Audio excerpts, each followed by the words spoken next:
Let's talk about something that I think is integral to understanding Adobe Photoshop.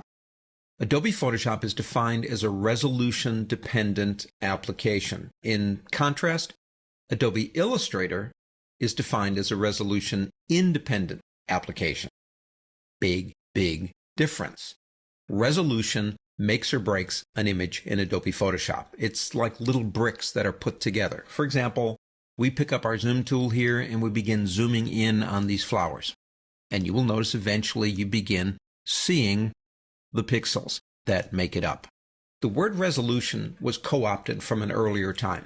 Long before computers, we had the word resolution. Resolution means the ability to resolve. As you can see right now, we're beginning to see the actual underpinnings, the makeup of this image, the actual bricks in the wall that make it work.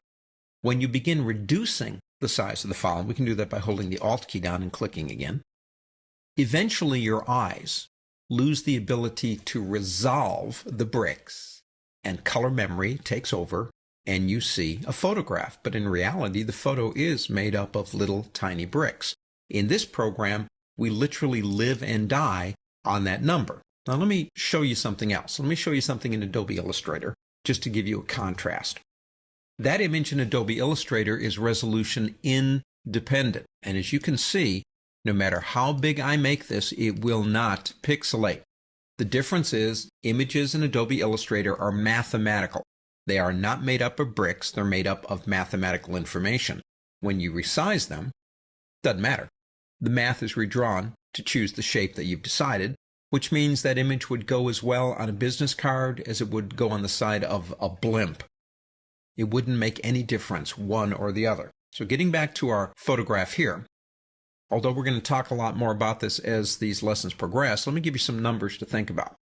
If you're going out to the web, PowerPoint, PDF documents that are read on a monitor, then these are the numbers you want to remember.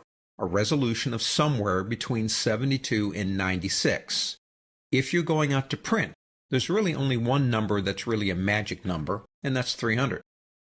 If your document has a resolution of 300, that simply means that it should print nice on any output device. Everything from a 4-color press to an inkjet printer, you should not have a problem. If you want to go down with it, you can. You can take it down to 72 or 96. We'll talk more about this as we get into the lessons and begin manipulating photographs. However, the magic numbers, 72 to 96 for everything on a monitor, 300 is pretty magic for a bullet when you're going into things for print. Those are the two numbers to remember. And remember, Adobe Illustrator is resolution independent.